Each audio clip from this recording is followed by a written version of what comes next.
and they use a lot less wood than you would typically use with a fireplace. Blaze King, that's a fire. The heat is on when it's a Blaze King wood stove, controlling heat up to 40 hours on a single load of wood with a built-in thermostat. See for yourself at either Blaze King showroom, Albuquerque and Santa Fe. Blaze King, and now that's a fire. The Yeller Sub, located on 7200 Montgomery Boulevard, serves breakfast all day long along with classic hot and cold subs. Don't forget about our shakes, malts and floats made with your favorite Bluebell ice cream. 45 years and still going strong. Come on down to the Yeller Sub, official sandwich of ProView Networks. We would like to thank the following sponsors for making this broadcast possible. You followed him from the first day he signed with the team. You remember the day he poured in 63 points? The night he played a sold-out concert to 30,000 people. The day he gave his infamous speech. That's why you believe in heroes. That's why you remember and collect their memorabilia. All in Autographs, where you can meet some of the greats, collect some of the greats, and share your own legacy. Visit All In Autographs, where you can celebrate the great and have your own piece of history.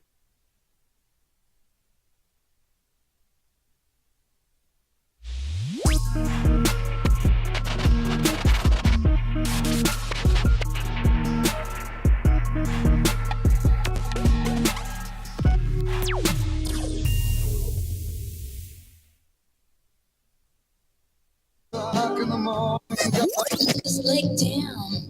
Now. It's 7 a.m. It's 7 a.m. Time for the opening drive. Voted the best sports show in New Mexico For 5 years running. It's the OD and the AM with Jeff Symbieta and JJ Bach. Well, I know you may not believe in it, but it happens all the time. The storyline.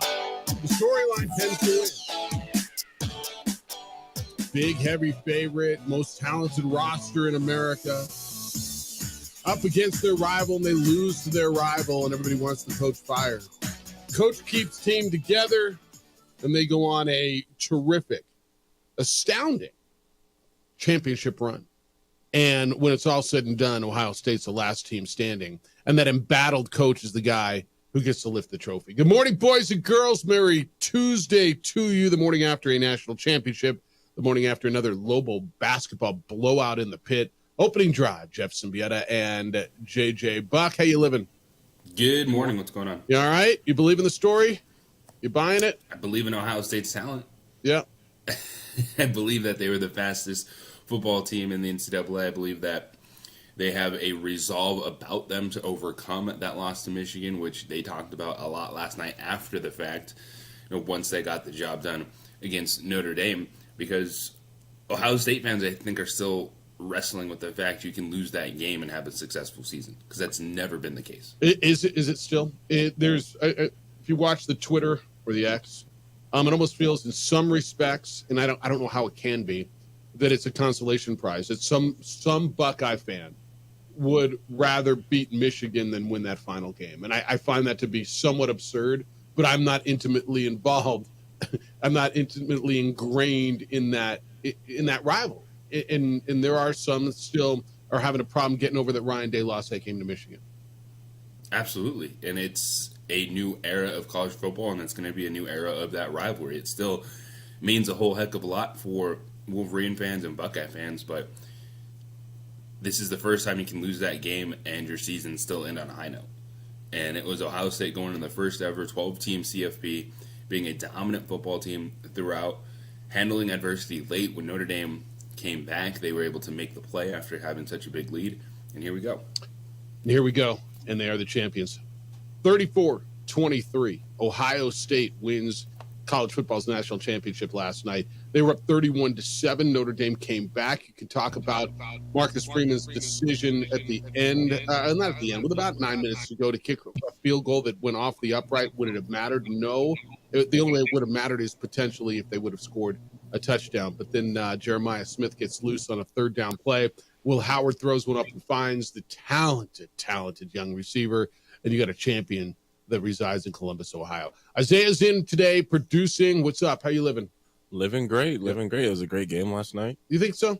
It was brutal for a while. Yeah, I thought it was going to go the way Ohio State's been doing other teams. So kudos to Notre Dame. Yeah. They played well, had a good season.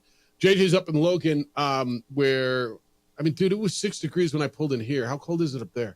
It's got to be colder than that. I haven't looked at the temperature yet this morning. Yeah. No, it chilly when you got up there. Beautiful Logan, Utah. Clear and cold. Yeah. Women's basketball tonight. Lobos look to continue their role. They'll be here on the Sports Animal. What is it? 6 o'clock start, 5:30 pregame, right? Lobos in the D. Glenn Smith Spectrum Arena Coliseum Auditorium or whatever. Yeah, it is currently -1 degree. Oh, yeah, that's none. Yeah, I mean, we have 6 degrees. You got very comfortable in this hotel room. Yeah, it looks pretty nice, too. All right, 505-246-0610. Got a lot to do for you today. We got a sweet deal for you today. Kenny Thomas will be with us coming up at 9 o'clock. Lobos win again in the pit and win convincingly, their third straight blowout of an opponent in the pit. We got apparently a new head coach for the Bears. Maybe we're getting close on the Jets. The Rams have made some noise. We got the NFL's Final Four set. So whatever you got, and I know many of you were on holiday yesterday as you celebrated Martin Luther King Jr. Day, and however you did it, I hope you enjoyed the day. A lot's going on, obviously, in the world. Whatever you looked at, there was sports to look at. There was the inauguration to look at. There was all. I mean, just you were stimulated no matter what you did, no matter what genre you decided to engage yourself in. JJ, I want to touch on this Ohio State thing. And I'm listening. Well, they bought this team.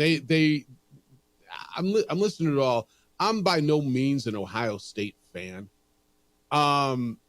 But I am in on stories, and I think I'm pretty attuned into what's going on in college athletics. And if you want to tell me they got the most expensive roster, okay, that might be right. It might not be right. I don't know how we're gauging those things anymore. That they say they spent $20 million on the roster. It is what it is. All that tells me, JJ, is they are abiding by the new rules better than anybody else is abiding by the new rules. And if this was 10 years ago, 15 years ago, and you told me they had a $20 million roster, we'd have an issue. But I'm going to tell you that, A, I don't believe they're the only ones with a $20 million roster. And if they are, Georgia, Alabama, Michigan, Texas, probably Notre Dame aren't far behind. And they did it better than anybody else. This is the way it is. And so for an embattled coach to keep these guys together, yeah, were they the best roster? They sure as hell seemed like it all year long. They had a really, really bad day Thanksgiving weekend in Columbus, Ohio. But I got to believe everybody on that roster will trade in that bad day for yesterday. 100%. They're national champions. And there's teams that probably were making just as much, if not more, than Ohio State that weren't as successful. You still have to coach. You still have to play the game. Buying players is not going to immediately get you a national championship. It's going to get you talent, but you still got to go out there and go through the gauntlet. That is now the 12-team CFP, and Ohio State did that. Yep. Now, did they get a break not having to play playing a championship game? I don't know. You know, if you go look back on it, maybe that was a blessing in disguise for them. Maybe. Right? Because all those teams that played in their championship games weren't there. Whether it was Oregon and Penn State, whether it was Georgia and, I mean, Clemson or SMU. Who Georgia play in the I don't even remember, in the SEC championship game. Who Georgia play? Texas, yeah. Georgia and Texas. Yeah. I like that Ohio State. So in their defense, you know, even if anybody does have the million complaints that, you know, we've heard about the playoffs, Ohio State had a by no means easy path. They beat very, very credible teams on their way to the championship. So it's like, even if you're upset about how things started off, Ohio State knocked off some giants on their way to their championship. So. Tennessee, Oregon, who was number one in the country and undefeated in the Big Ten championship, who had already beaten them. Texas, Notre Dame. Yeah. Give me the lollipop in there. I'm listening. That's a lineup right there. Yeah. No, they look, like them, love them, hate them, whatever. Mad respect for what they did and the way they went through this gauntlet, and coming off of what could have been absolutely destructive. Because by every story, by every account, by everything that you hear around that program, when they got beat by Notre Dame, it was really, really rough around there. It was super, super noisy. And the next loss was going to be the final game for Ryan Day. Yep. Now, dude went out and won a national championship. He's up there with Woody Hayes and Jim Tressel and those guys who've won national championships at Ohio State. He's on that list, whether Ohio State fan wants to like it or not. He's on that list with those guys who won national championships. And I'm going to guess in the next couple of weeks, dude's getting a raise and extension. Mm. Don't you think? What happens when you win a national championship? Yeah. You usually get more money. Don't you? Don't you get a raise and an extension? And look, there's probably some bitter money guys who have the athletic director's ear that are still pissed off that they lost to Michigan Thanksgiving weekend. Sucks. Pick one. You want to be the last team standing? Or you want to be Michigan this year? Yeah, and sometimes, in Ohio State's defense, you can make the really strong argument that, they could have maybe still pulled this off even if they didn't lose to Michigan.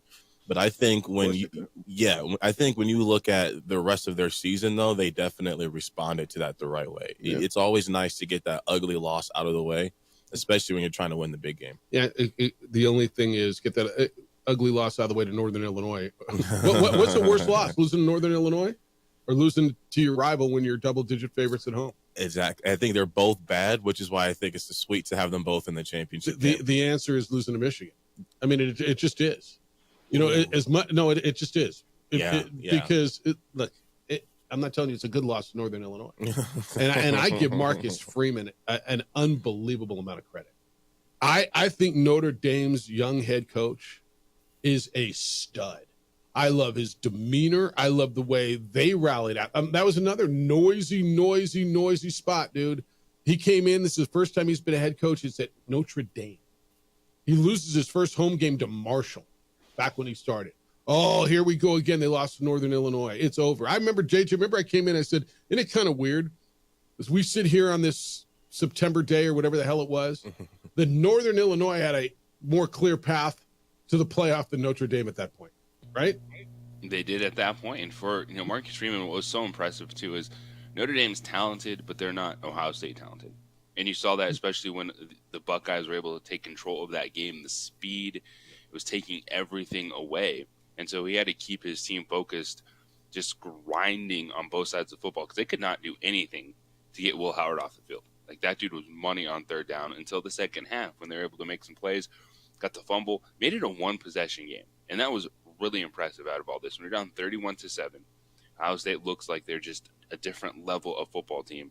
And they came back and made it a one-score game and forced Ohio State to make one more play.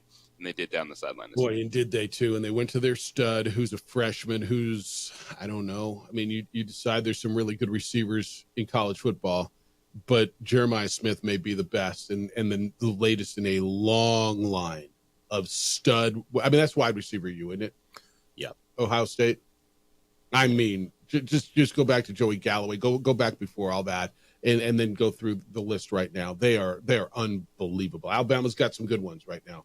But yeah. Ohio State keeps throwing out receivers after receiver after receiver. LSU's not keeping up there into the bargain. They're usually up there. Yeah, LSU's all right, too. All right, we got a lot to do for you today. 505-246-0610. You watched the national championship game last night. Maybe you tuned it out. It was 31-7. It got spicy in the fourth quarter. It got interesting. 31-7 ends up 34-23. Ohio State beats Notre Dame, and the Buckeyes are the national champions. We get into a little basketball, a beatdown in the pit. They dominated Fresno State from the beginning all the way through the end. How you feeling about Louisville basketball? You were out there for a matinee. 505-246-0610. Up next, UNLV. Look out because UNLV is playing really good basketball. Give you a little warning about what's coming up next. It's the opening drive. JJ's in Logan. Me and Zay are merely in downtown frigid Albuquerque, New Mexico. There were 6 whole degrees on my thermometer when I got here. Not a lot, but there were 6. More than JJ got. He owes a degree. It's the opening drive on 95.9 FM and AM 610 Sports Animal. Hey. We would like to thank the following sponsors for making this broadcast possible.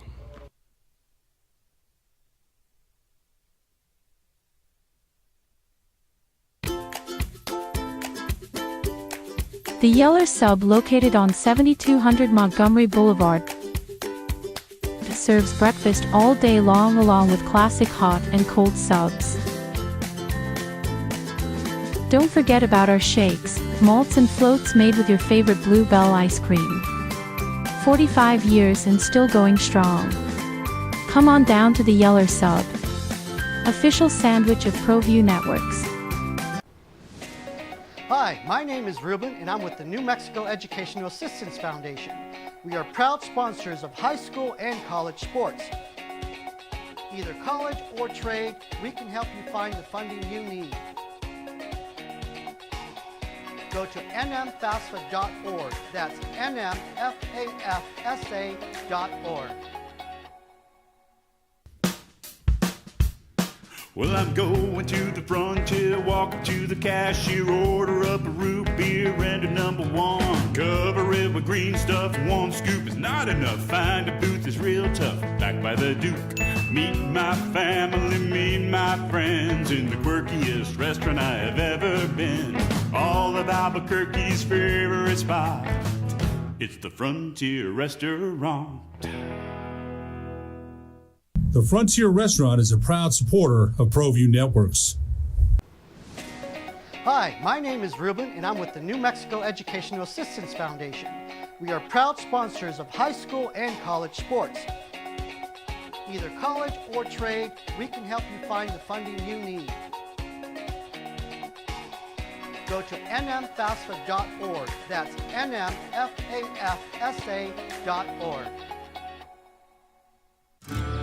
From the Sandia foothills to the banks of the Rio Grande, generations of families remain.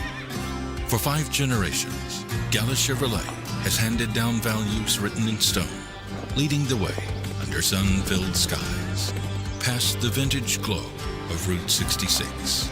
Built by generations past, built for generations to come. This is New Mexico.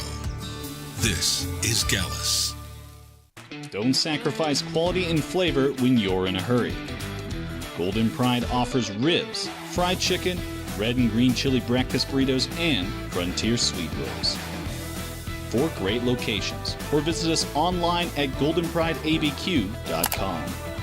Golden Pride Barbecue Chicken and Ribs are proud supporters of ProView Sports. We would like to thank the following sponsors for making this broadcast possible. You followed him from the first day he signed with the team. You remember the day he poured in 63 points? The night he played a sold-out concert to 30,000 people. The day he gave his infamous speech. That's why you believe in heroes. That's why you remember and collect their memorabilia. All in autographs, where you can meet some of the greats, collect some of the greats, and share your own legacy. Visit All In Autographs, where you can celebrate the great and have your own piece of history. I'm David C. Chavez, personal injury attorney. For over 4 decades, our law firm has remained steadfast in our commitment to serving the remarkable people of New Mexico that have been injured through no fault of their own. I'm a New Mexican fighting for New Mexicans. I received my bachelor's degree at NMSU and earned my law degree at UNM. I can proudly say I'm both an Aggie and a Lobo. Call now and I will meet with you. 40 years strong, and we're still as local as red and green. Albuquerque's leader in sports is ProView. From pros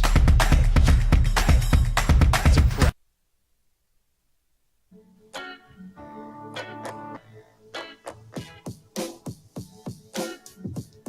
Who's watching your home when you're not there? Hopefully it's the good guys. International Protective Service watches my home. They watch businesses all around town. I know you see them in your neighborhood. You see them when you go to the store.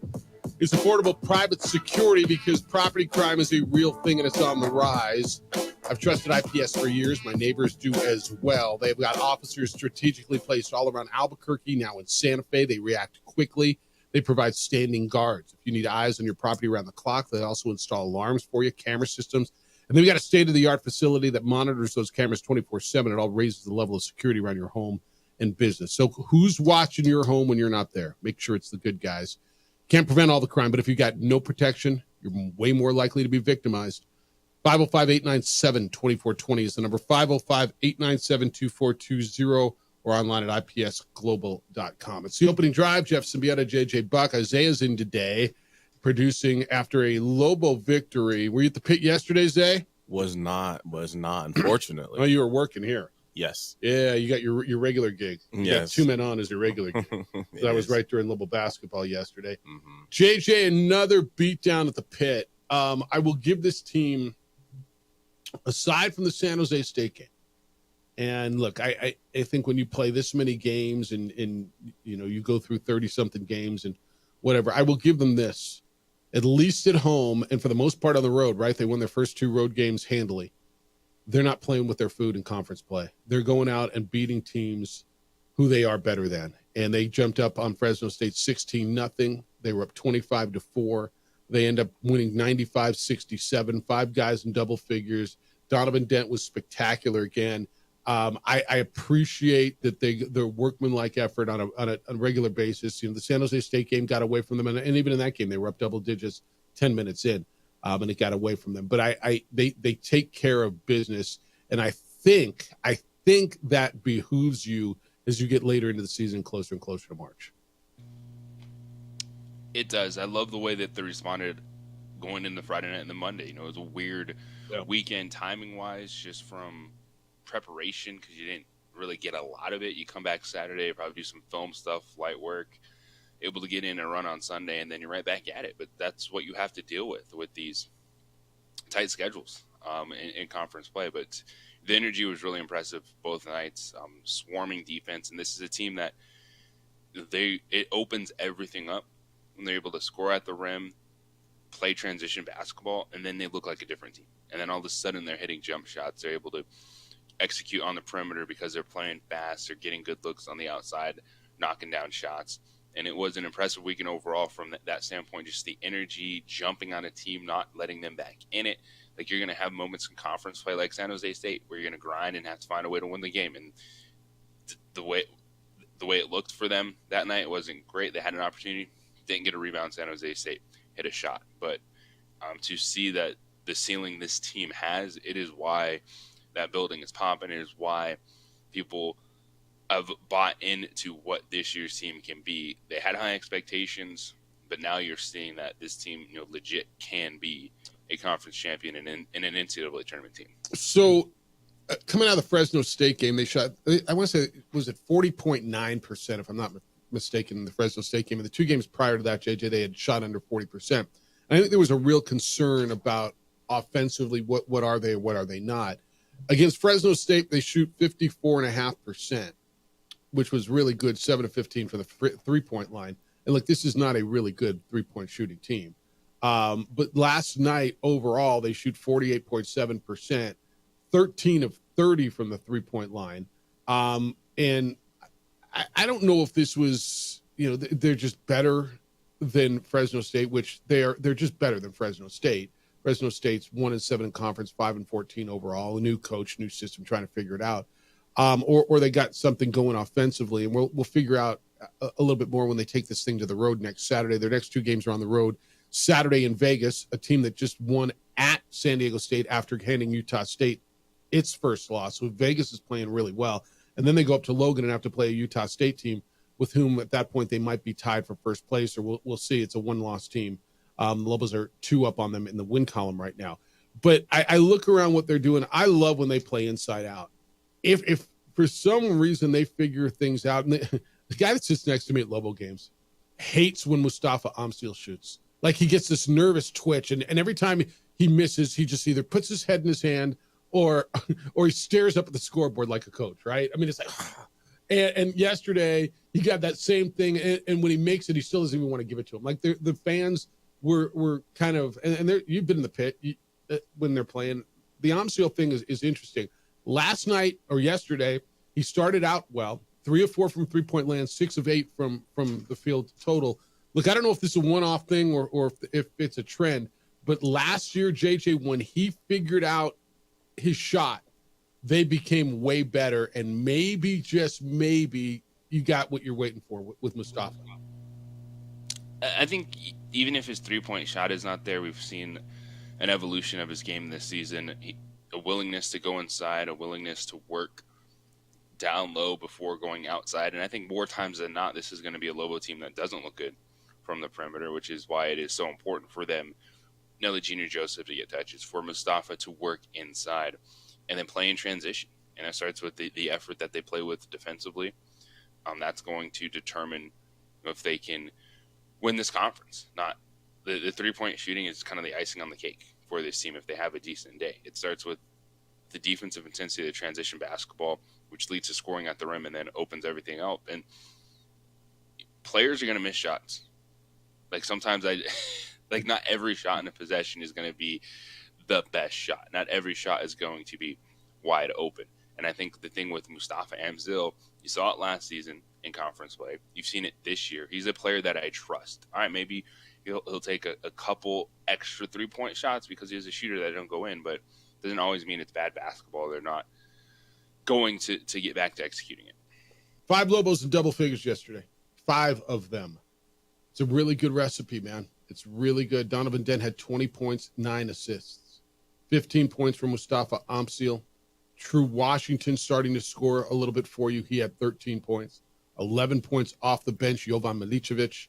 And another double-double for Nelly Jr. Joseph. He had 10 points and 15 rebounds. They're getting it from different places. See how it travels, right? The beginning of the conference season, it traveled really well. They went up to Fort Collins. They won convincingly. They went to Fresno, won convincingly. Last time out, rough game. I'm going to, until they show me more of this, JJ, is it all right if I consider the San Jose State game a one-off? Yeah. Like, you got by a team that was playing everyone really tight. Yep, still are. You were leading that game. Get a rebound, you probably win that game. That's right. So it's going to happen when you play this many games. You play a conference schedule where you're going to different environments, teams playing at different levels. I'm not expecting the Lobos to look like juggernauts this weekend. I think it's going to be tough. I think it's going to be tight, and you're going to need to see some of that edge that they've showed at different times this season, but you have to be able to adapt to different styles of games to be a conference champion.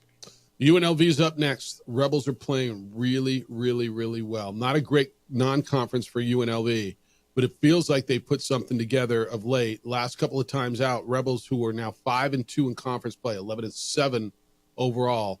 Last couple of games out, they beat San Diego State in San Diego. They beat Utah State at home, a Utah State team that hadn't lost to anybody in conference play. They'll get Wyoming tonight at home, and then they get the Lobos going there, and then they got to go to Logan. So this is typical of them, isn't it? I mean, I look at them on a regular basis, and they stumble a little bit in the non-conference. I'm looking, what's their best win non-conference? New Mexico State, maybe, right? They lost to Mississippi State. They lost close going to Northwestern. They lost to Creighton. They played people. They played Memphis. They just didn't win any of them. They lost to Dayton, 66-65. But then you watch them. I don't know how much of that San Diego State game you watched the other day. Dude, D-Dan Thomas is really, really good. He's the second best point guard in this league. I know people love Cardenas. After Donovan Dent, who is the best point guard in this league, D-Dan Thomas is the next best player. You think I'm wrong? I don't think you're wrong. I think one that stands about Thomas is his scoring ability, and I think that's what separates him from Cardenas. Is he's able to pull up, hit that jump shot. All three are fantastic creators. Yep. But what's going to set one above the rest? And I do think it's ability to hit a shot when needed. Yep. All right, you were out there yesterday. By the way, the uniforms the last 2 games are fire. The statehood uniforms. So you like those? Yeah, I like that. I like that color. Yeah, that yellow with the red. It just, I mean, it was beautiful. And the turquoise that they wore on Friday was popping as well. Great uniforms, but even better performance. And now you're off. And you get a little rest, too. I think that's something that's pretty big, too, JJ. The fact that they had the quick turnarounds, the Tuesday to the Friday to the Monday, with the travel coming back from San Jose, get a little rest, go to Vegas, and then you get that open spot in the schedule before you have to go up to Logan. I think it's pretty. I like the way that the schedule sets up for the Lobos. So, Lobo fan, you were there yesterday. 505-246-0610. Come on in. I want your thoughts on how they played yesterday, and is this team starting to come together? You feel better about it offensively, Defensively, what they're doing is really, really good. They held an opponent yesterday under 40% shooting again. Fresno State, 36.2% shooting on 25 of 69, 5 of 25 from three-point land. They dominated a team that they are better than and just took care of business. We'll hear a little bit from Richard Pitino later. When we get back, NFL stuff. The coaching carousel, spinning more now that more and more teams are out, more guys are available. Looks like the Bears got their guy, and the Jets might be getting close. It's the opening drive on 95.9 FM and AM 610, the Sports Animal.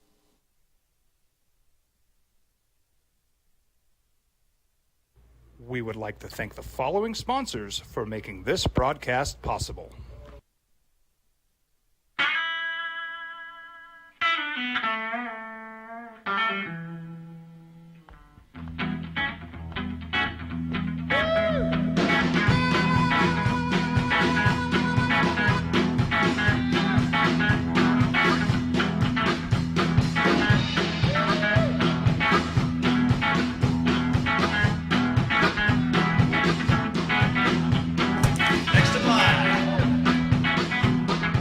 Rudy's is a proud supporter of ProView Networks.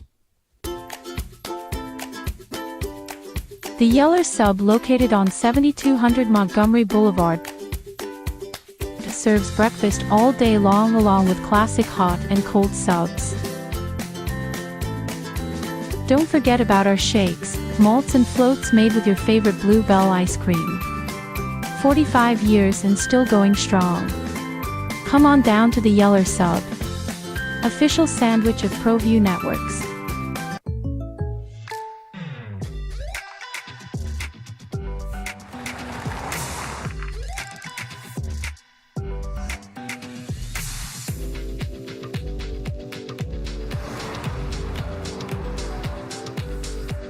For your surprisingly great rates, contact your local State Farm agent today. If you want the real deal, call State Farm agent Marty Size in Albuquerque today. Like a good neighbor, State Farm is there. We would like to thank the following sponsors for making this broadcast possible. We would like to thank the following sponsors for making this broadcast possible. For over 20 years, Evergard Roofing and Solar has been committed to customer service. Locally owned and operated, Evergard offers both commercial and residential roofing and solar services.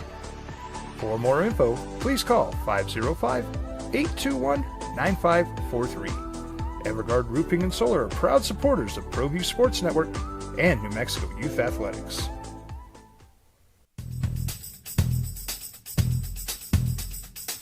International Protective Services is a proud supporter of ProView Sports and New Mexico Youth Athletics. IPS provides residential and commercial security services in the Albuquerque metro area.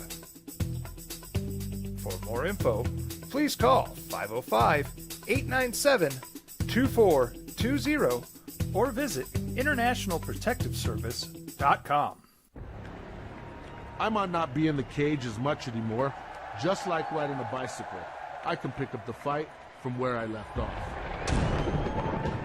I'm not some slick-haired outsider posing with borrowed gloves. I grew up here. New Mexico is in my blood. I'm a New Mexican fighting for other New Mexicans. I'm Adam Oki. I'll be your champion in the courtroom. Hi, my name is Daniel Chavez, and this is my business partner, David Chavez. We are the owners of Indeed Safety. Indeed Safety is a local safety consulting company helping our clients with their safety needs for their projects. One of the things we pride ourselves as a construction safety company is helping our men and women in construction get home safe every day to their families. Indeed Safety is a proud supporter of ProView Network.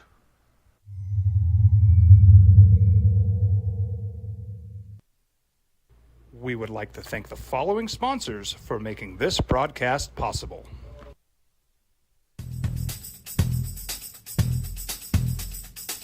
International Protective Services is a proud supporter of ProView Sports and New Mexico Youth Athletics. IPS provides residential and commercial security services in the Albuquerque metro area. For more info, please call 505-897-2420 or visit internationalprotectiveservice.com. ProView Networks would like to thank the following sponsors for making this broadcast possible. Hans Whitler Automotive, German car maintenance and repair in Albuquerque, New Mexico. Call 505-294-7684 or visit hanswhitlerauto.com. We would like to thank the following sponsors for making this broadcast possible.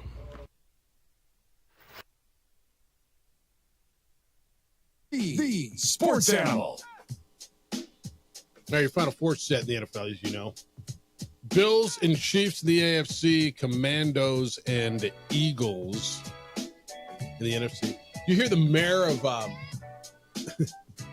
of Philadelphia. She was out at some rally yesterday and wanted to get everybody going. All right, and how about those Eagles? Everybody, do it with me. E-L-G-E. She spelled it wrong. Give me an E-L-G-L-E. What are we doing? Yeah. You want a Snickers? Who are the chefs? That's probably like the only word you need to know how to spell in Philly right now. Right? Yeah. Don't you think? Like you don't have to spell Expressway or know who Rocky is, but you kind of got to know how to spell Eagles, right? No, you're not wrong at all. Yeah, that's probably all it is. All right, now that the Lions are out, they can have their coordinators poached. And this is no surprise. Ben Johnson had been, and maybe it's a surprise to you because you thought Mike McCarthy was going to be the guy with the Bears, and I kind of was leaning that way a little bit too. Ben Johnson, according to all the reports this morning, is going to be the next head coach of the Bears, the offensive coordinator from the Lions. Everybody's reporting it. ESPN saying that he's working on his staff, and Dennis Allen, the former Saints head coach, will be his defensive coordinator. And they interviewed everybody in the world. This feels okay. It kind of feels right because this is who their quarterback wanted. Caleb Williams was public saying that he wants Ben Johnson to be the guy to push him. Caleb Williams is their rookie quarterback. This could work. Look, there's no guarantees. I don't care who you are, what your situation.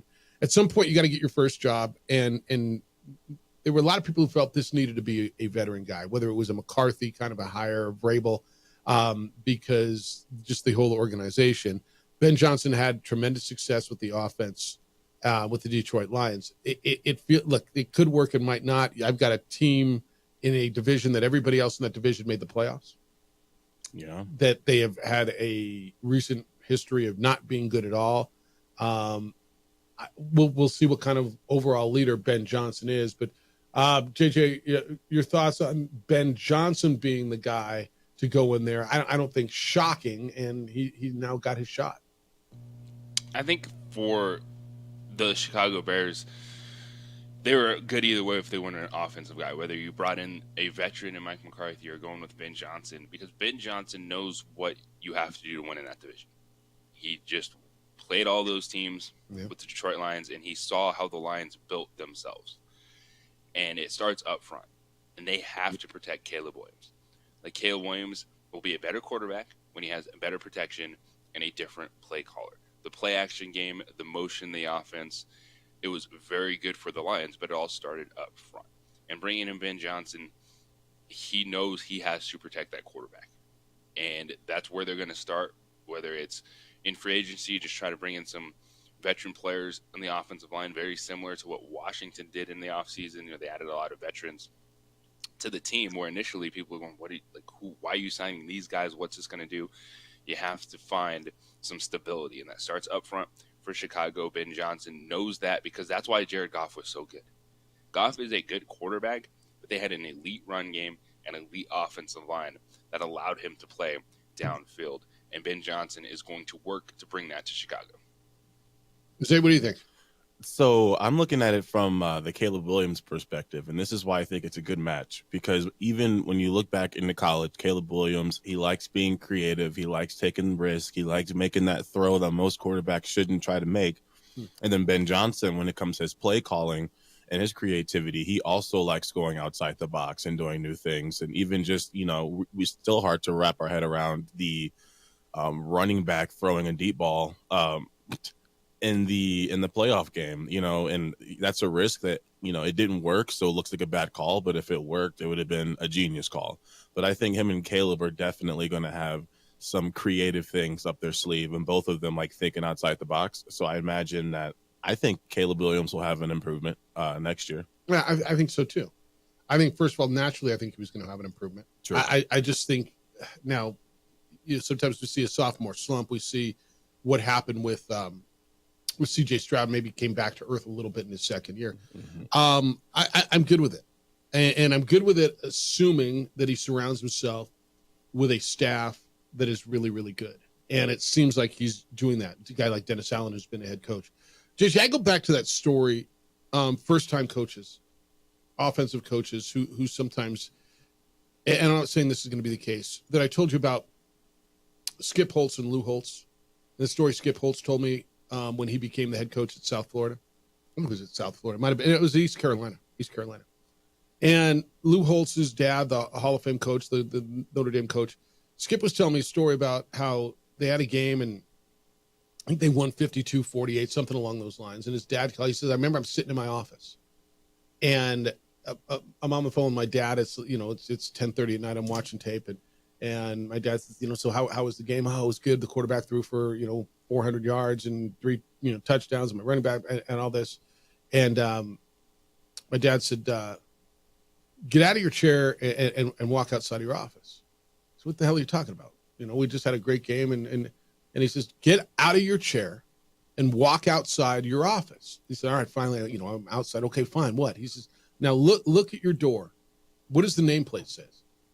And he said, it's got my name on it, Dad. What the hell are you talking about? He says, no, damn it. What does it say underneath your name? He says, head coach, Skip Holtz, head coach. He says, that's right. He says, you just talked to me for 15 minutes about your offense. He says, you're the damn head coach. You're in charge of that defense that gave up 48 points. You're in charge of, everything about that. And the reason I bring that up, it just kind of hit me with Ben Johnson. I love that he is bringing in guys like Dennis Allen to take care of the defense and to help him be a head coach, because there is a transition. There is a learning curve. There is, Ben Johnson was great because Aaron Glenn was running that damn defense, and Ben Johnson just had to worry about offense. Now he's got to worry about the whole kit and caboodle. And is there a transition for young coaches? He's 38 years old. I'm not telling you he's capable. I'm not telling you he's not capable. But JJ, to your point on the offensive coaches, and I know you were really big on making sure they hired somebody offensive, and I think you're right in this situation. I think, that transition to, hey, I'm in charge of all of that now. It's not just about me throwing a Penei Sewell and getting a wide receiver to throw a ball. It's about the whole thing, and the transition will be interesting. And that's why I really like the staff that it seems like he's putting together. Yeah, it's even if you want to be a offensive head coach or a defensive head coach and have some more control over the play calling, it's realizing you have to take a step back and game management, clock management. You're the final decision maker on these plays, whether you need to go for it on fourth down. You have to be in tune to everything. And I think Ben Johnson, working with Dan Campbell, who we don't talk about Dan Campbell as an offensive guy, defensive guy. He's a motivator. But I'm pretty sure he knows exactly what's going on with every aspect of that team. And McCarthy and Ben Johnson are really the two guys that I would be comfortable with in multiple places, whether it was Chicago or Jacksonville, like that style of football, to get a young quarterback in a different position. And I think one thing that really probably sold the Bears on Ben Johnson was been there, done that in the division. Yeah. You could say the same exact thing for Mike McCarthy. I know, but I think they are just trying to hit a little bit of lightning in the bottle. Young guy, get that spark, and just try to rally the fan base too. All right, the reports are Aaron Glenn may be getting close with the Jets. The Jets are going to interview the defensive coordinator for the Lions today, and Adam Schefter saying the goal is to not let him out of the building. What does this do to the Lions? We're going to really learn a lot about Dan Campbell, aren't we? Because Dan Campbell's the head coach, and he deserves a lot of the credit. Those two coordinators both getting jobs. I mean, we've seen what happens. Look the step backward the Eagles took after they went to the Super Bowl and both of their coordinators got head coaching jobs. One in Indianapolis, one in Phoenix, right? It's a big, big transition. What does it mean for Detroit now? They're going to take a step back. Philadelphia is the exact thing you look at. They lost both their coordinators the season after they went to the Super Bowl, and then they lost the playoff game to the Buccaneers. Yep. I think one thing when I look at Detroit, this is the best case scenario. You can at least maybe just keep it balanced, because you're going to get back a lot of your team. So Detroit, they kept playing very well with the injuries they had, but coming back next season fully healthy, you hope that maybe having a healthy team can offset losing your OC and your DC, but also them being so good at their jobs is why they were able to weather the storm the way they did when the injuries happened. So it'll be interesting to see maybe just who they bring in. Well, I think that's the key, the hires, right? Mm-hmm. Is Josh McDaniels employed right now? No. Yeah. I mean, how does he fit in Detroit? The part that I think Zay's right on is I think the defense, they're going to be able to overcome the loss of Aaron Glenn a little bit better just because they're going to have their starters back. Yeah. You're going to have Hutchinson, and they're at least 6 starters on IR Yeah. to end the season defensively. You know why? Because players make plays. They do. 505-246-0610. I got more NFL stuff. How are the Rams going to stay together? Are they going to stay together after making their run? What one of their best offensive weapons is saying about being back in Los Angeles next year. I'm not even talking about their quarterback. Hey, when the snow and the rain and this cold weather hit, leaves your car covered in dirt and mud and road and salt stains. That all damages your car's paint over time.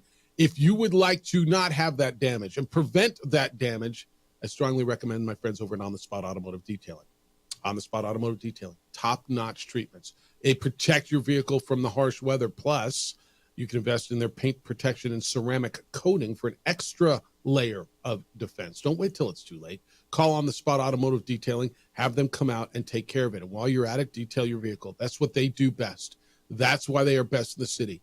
Their detailing service is second to none, and the convenience puts them over the top. They come to you wherever it is that's convenient, whenever it's convenient.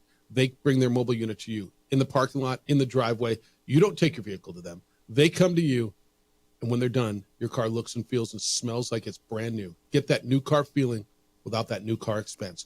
On the Spot Automotive Detailing, Valentine's Day is coming up too. It's a great gift. OTSdetailing.com. You can book and buy there. OTSdetailing.com.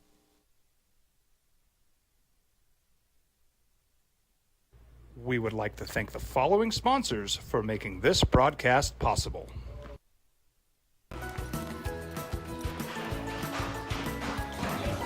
Got shots?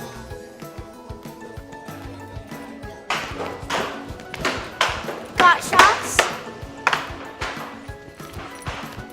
Got shots? During Got Shots, participating providers open their doors for any child who presents for immunizations, regardless of whether they are a patient or whether they have insurance. The Yeller Sub, located on 7200 Montgomery Boulevard, serves breakfast all day long along with classic hot and cold subs. Don't forget about our shakes, malts and floats made with your favorite Blue Bell ice cream. 45 years and still going strong. Come on down to the Yeller Sub, official sandwich of ProView Networks.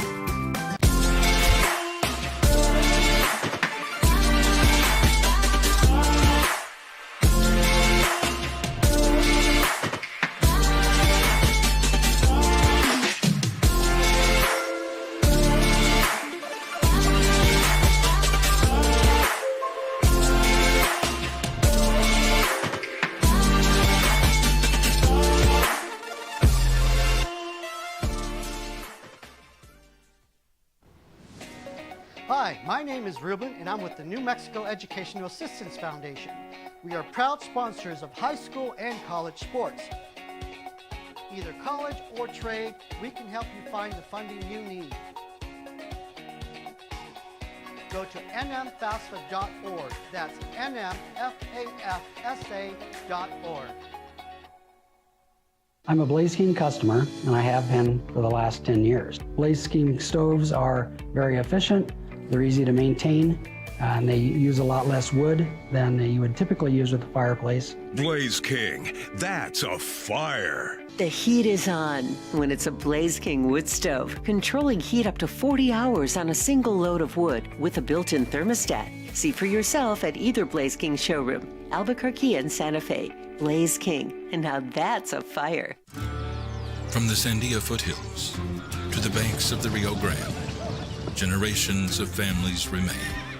For 5 generations, Gallus Chevrolet has handed down values written in stone, leading the way under sun-filled skies, past the vintage glow of Route 66. Built by generations past, built for generations to come. This is New Mexico.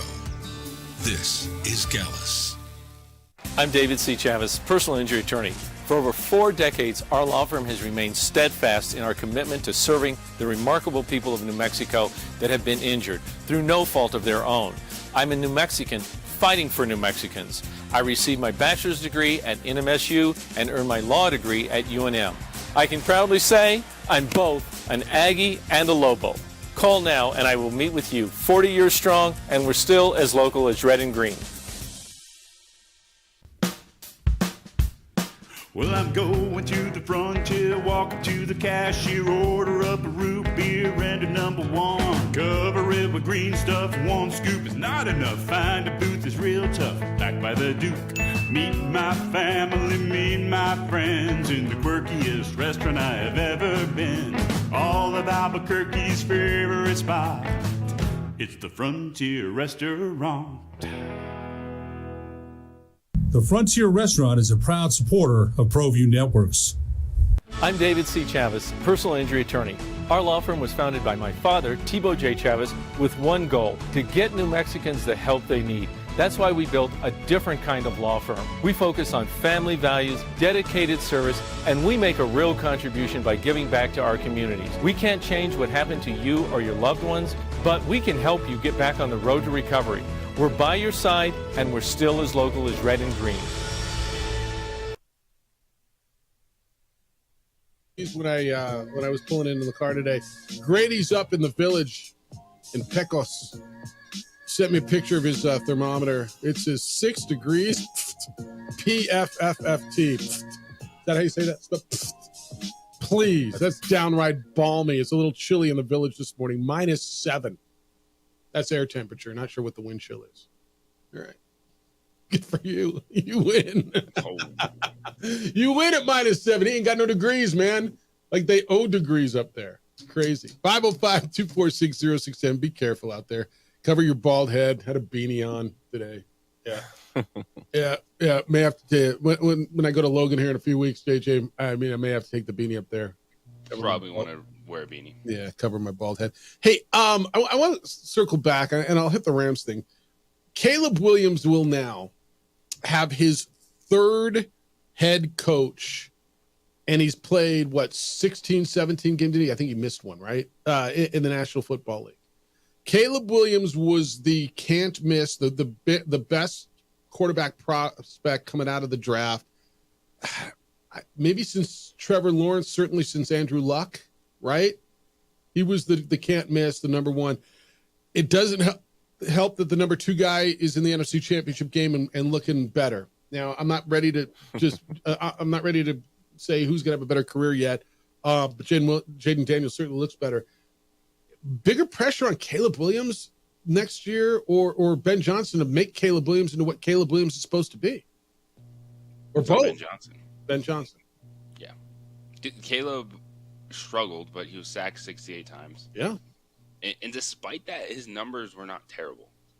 Like, you didn't watch Caleb Williams play and get the Bryce Young feeling early on. No. Where he just looked like, oh, this dude can't do it.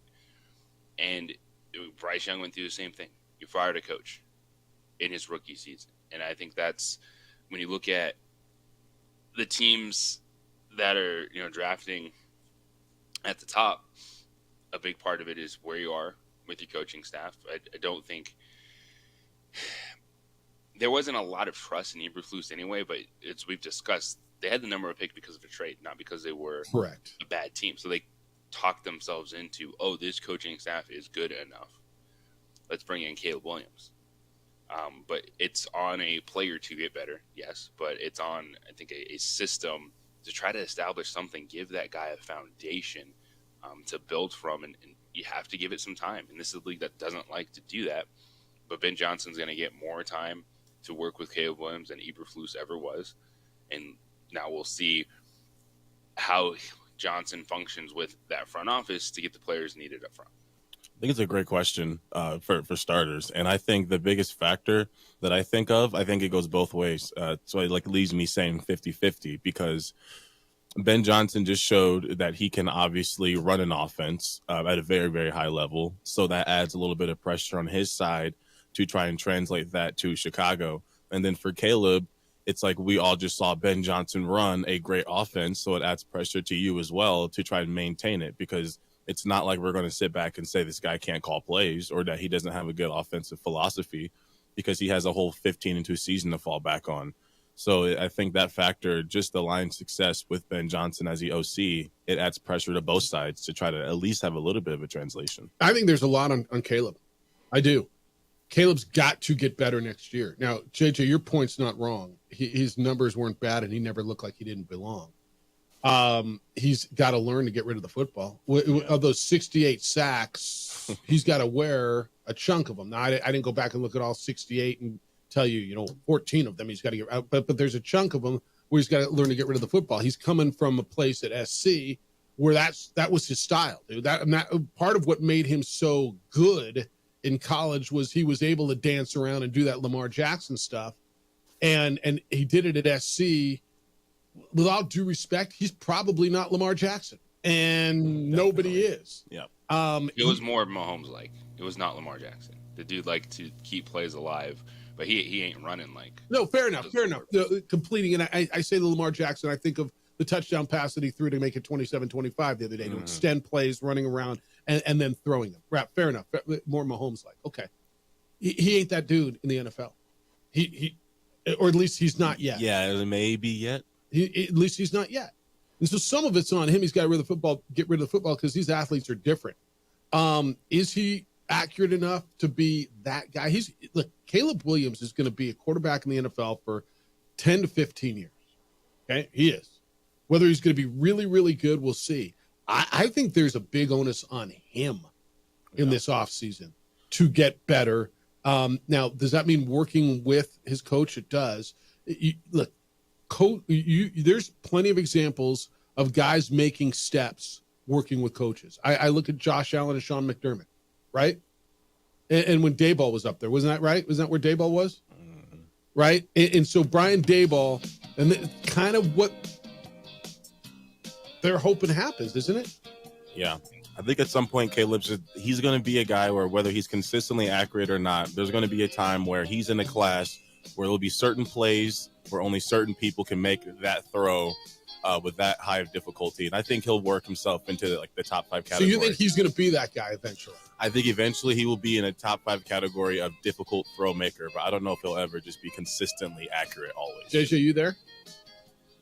I think Caleb Williams does have the upside to be a playoff winning quarterback. Yeah, I do too. 505-246-0610. Jeff Symbieta, JJ Buck. Isaiah's in today. Look at that, man. We got 3 people on this team today. Kind of nice. On 95.9 FM at AM 610, the Sports Animal.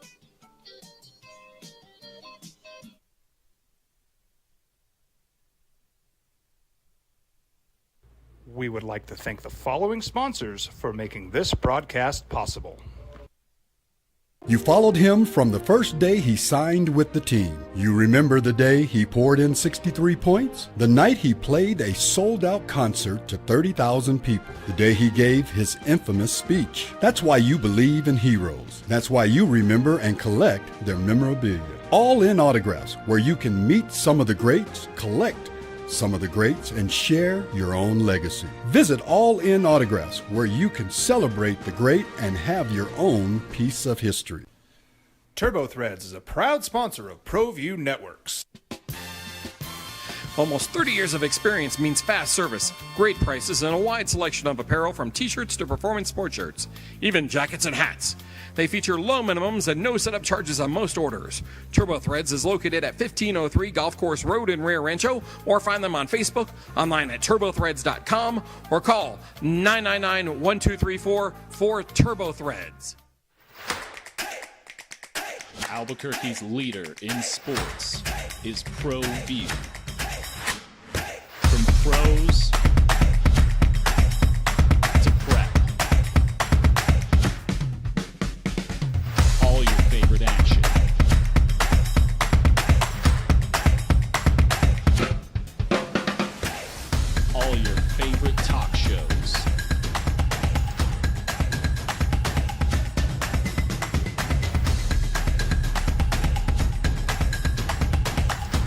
find it on ProView Networks. Don't sacrifice quality and flavor when you're in a hurry. Golden Pride offers ribs, fried chicken, red and green chili breakfast burritos, and Frontier sweet rolls. 4 great locations, or visit us online at goldenprideabq.com. Golden Pride Barbecue Chicken and Ribs are proud supporters of ProView Sports.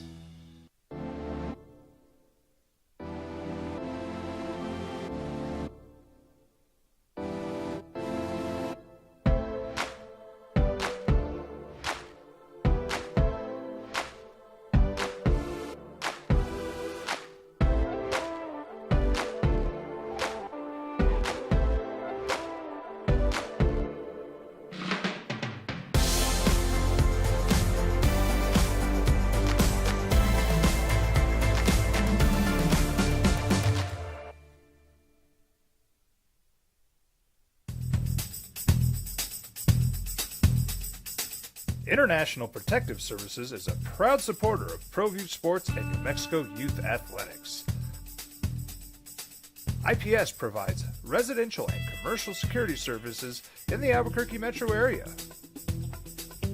For more info, please call 505-897-2420 or visit internationalprotectiveservice.com. You followed him from the first day he signed with the team. You remember the day he poured in 63 points? The night he played a sold-out concert to 30,000 people. The day he gave his infamous speech. That's why you believe in heroes. That's why you remember and collect their memorabilia. All in autographs, where you can meet some of the greats, collect some of the greats, and share your own legacy. Visit All In Autographs, where you can celebrate the great and have your own piece of history. We would like to thank the following sponsors for making this broadcast possible. Albuquerque's leader in sports is ProView. From pros to prep. Now, voted the best sports show in New Mexico for 5 years running. It's the OD in the AM with 3-time New Mexico Sportscaster of the Year, Jeff Symbieta and JJ Buck. All right, let's go. We're going to have a sweet deal for you today. We're going to have Kenny Thomas in here today. JJ, Kenny going to be okay with the Lobos' performance? Does he want more pick and roll? Does he? What do we got to see? Go, Asiki and Nelly together. I mean, is he going to be okay with this? I don't think there's a lot of things you want to see changed from the last 2 games. No, then they're scoring. And Zay, no burritos on Tuesday. That's a Friday thing. Sorry, dude. I was going to ask, you think he'll have some Barellas with him? No, that's a Friday thing. Yeah, you know where to find Kenny on Friday morning. Okay. You want to go hang out with the stars. You go down to Barellas. Okay. Yeah. I got to get down there, too. It's the opening drive. Jeff Symbieta, JJ Buck, Zay's in today, 505-246-0610 if you want to get in. Last night, Ohio State finished off the college football playoff championship with a convincing victory, 34-23 over Notre Dame. Buckeyes were up 31-7. Notre Dame took that opening. By the way, that opening drive. Beautiful. Like what, 9.5 minutes or something? Just march it down their field. A lot of Riley Leonard, not a lot of creativity. They didn't need to be. And you're thinking, all right. And then Ohio State said bang, bang, bang. Yep. And it was 31-7 before you blinked. And I'll give Notre Dame a lot of credit for coming back and making a game out of it. They got to stop. Hey, what did you guys think? Because I was okay with it when Marcus Freeman opted for the field goal. Cut the lead to like 13. It was 16 points. And there was 9.5 minutes to go. They missed the field goal. It went off the post. They weren't moving the ball inside the red zone, and it was 4th and goal at the 9, right? So it was a chip shot field goal. I wanted to get points out of it. Like, I understand where it came from, and I was okay with it. And as it played out, if the field goal goes, it wasn't the worst decision. But in the moment, where were you guys with that? I think you hit it. He was just trying to get confidence for his team right there. And because he knew it was going to be a multiple possession game anyway. At that point in time, I think at that point though you're down 16. Yeah, you still got to go for the touchdown. So you would have gone for it because it's still, you kick a field goal, then you still need 2 possessions. Whereas if you're able to score, get the conversion, and all of a sudden you're potentially in a 1-possession game. You know that the red zone defense for Ohio State is really what made that happen. And I'll take you back to the Texas game, right? I mean, their red zone defense, if they, I just think about it. It was Texas was going in to score. They were at the 1-yard line. They stuff them on the first play. They lose 7 on the next play, right? That was the strip sack, and that was ball game. And their red zone defense yesterday, that thing goes in. They score. It's a potentially 1-possession game if they get the 2-point conversion. It was their red zone defense, which has that reputation. Reputation actually played out in reality because they stepped up when their backs were up against that goal line. Yeah, and I just go back to I know you want to try to instill some confidence, finish your drive with points, but you're still looking at such an uphill battle, a multiple possession game, that it was so hard for them to get back down there. It was so hard for them to claw themselves back into the game. It was going to take a lot of work anyway, but you're 9 yards away. See if you can get that touchdown. It took the turnover, which they got, right? And then they scored on that one. It was, well, I'll tell you something. It could have played out if the field goal goes, and then because I think you play that third down. Well, everything plays out differently, right? The third down and long where they hit Jeremiah Smith on that long play to clinch the game, you play that completely differently at that point. If you just need the ball back in 1 possession, right? If you're down 5 instead of 8, but it is what it was. But Ohio State was the best team of football. They were. What do you guys think of the overall picture? The narrative. Well, I'll ask you this straight up. Michigan won last year. Ohio State won this year. Big Ten's won 2 in a row. Who's the best conference in college football? Big Ten right now. Is it? SEC, I mean, the playoffs, obviously, that's why a lot of us believe ESPN panels had so much complaints about the bracket because they wanted some SEC teams in there. But, I mean, they fell off really quick in the playoffs. And I think the Big Ten, especially if you're looking at the top, Michigan fell off. I mean, if you want to go based off their last season. Well, they did fall off from last season. Yeah, 100%. So right now you have to give it to the Big Ten. They've won the past 2 championships. Oregon was number 1 all year. Penn State made it to the semifinal. Yeah. JJ, who's the best conference in college football right now? It's the Big Ten. And if you're going off of what they've done, they've won the last 2 national championships. They've got a boost from the Pac, thanks to Oregon, which is still a Pac-12 team, with the way that they were built. And I think the SEC is going to have their moments just like this. Like there's too much money in that conference for them to not be a big part of this moving forward. It just happened to be one of those years where Alabama was down. Georgia's quarterback got hurt, and that affected them in that game against Notre Dame when he got to college football playoff after they got by Texas in the SEC championship game. But it is the Big Ten, but it's also what we're seeing why these 2 conferences, even when we say there's a quote-unquote autonomous 4 or power 4, that the Big Ten and SEC run everything when it comes to football and basketball. Well, they do. They do. So the last 2 champions are out of the Big Ten. Mm-hmm. And so how much does because I'm kind of new to following college football, this detailed, how much does having the number 1 recruiting class translate to having a good season? Because I'm thinking also trajectory. I imagine Ohio State winning this championship, a bunch of guys are going to want to go there. Yeah, it does. Oregon's reportedly got the number 1 recruiting class coming in the next year. Yeah, it translates a lot. Let me give you this, because just say it translates a lot, because you know why? Players make plays. They do, and if Georgia's quarterback wasn't down, because I'll make an argument. I'm going to agree with you on the Big Ten. And we're 2 years in a row now. The SEC has not had a team in the championship game. Oh my goodness, how can that be? We got to fix this. We got to get the SEC in, right? But last year, it was Michigan and Washington who were both now in the Big Ten. Now, neither one made the playoff. In fact, Washington didn't even. No, they did. They lost their bowl game. They lost the Sun Bowl. Michigan ended up 8-5. Right, but I got 2 teams this year, an independent and a Big Ten team. 2 teams last year who are currently in the Big Ten. It's cycles. But do you have more faith going forward? I'll give you the top 7 teams in the Big Ten, and one of them won't include USC. But it's Oregon, Indiana, Penn State, Ohio State, Illinois, and Iowa, and Michigan. Or do you have more faith going forward in Texas, Georgia, Tennessee, Alabama, LSU, South Carolina, A&M, and Ole Miss? I think the SEC sounded top heavy, right? When you go through that list. Also, a lot of those teams, the names just historically have so much power and weight to them that you naturally want to fear those teams. Well, you go to their coaches too, and the amount of money they got. I mean, you got Brian Kelly and Lane Kiffin and Kalen DeBoer and right, Kirby Smart, right? And money clearly really matters. So it's a hard one.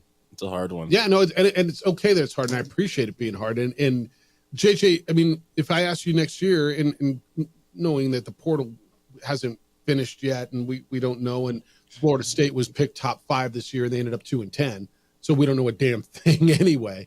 But I mean, moving forward, Vanderbilt just got a hell of a lot better, and they were 7-6.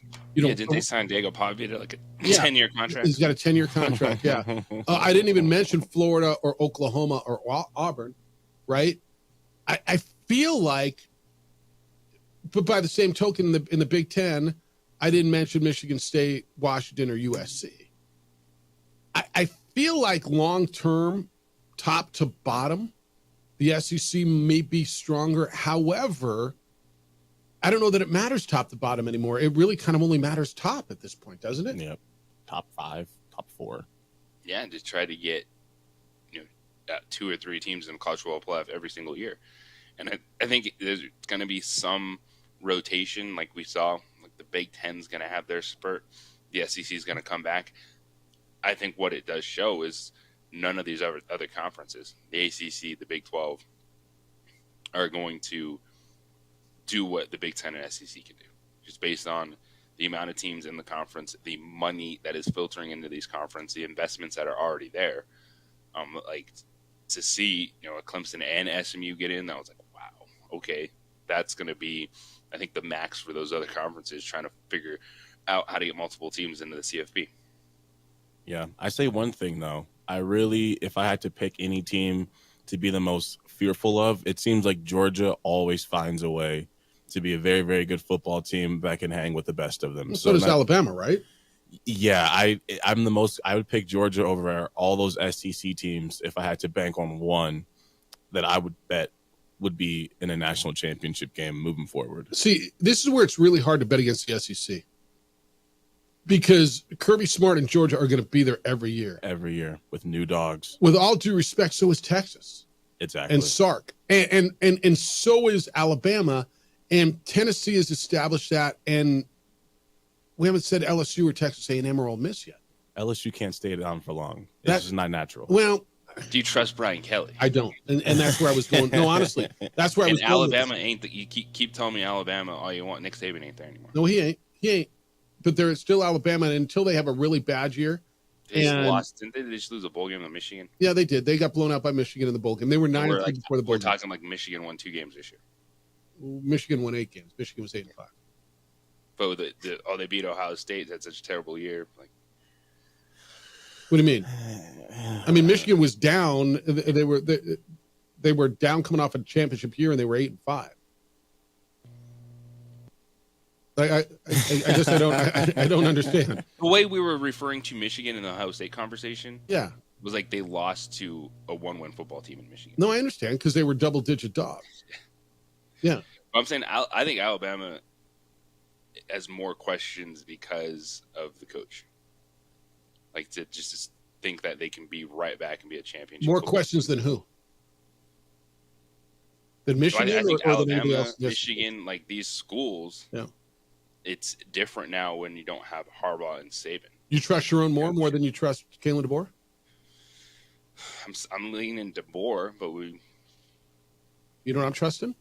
The collective. Honestly. Like, I'm trusting the collective.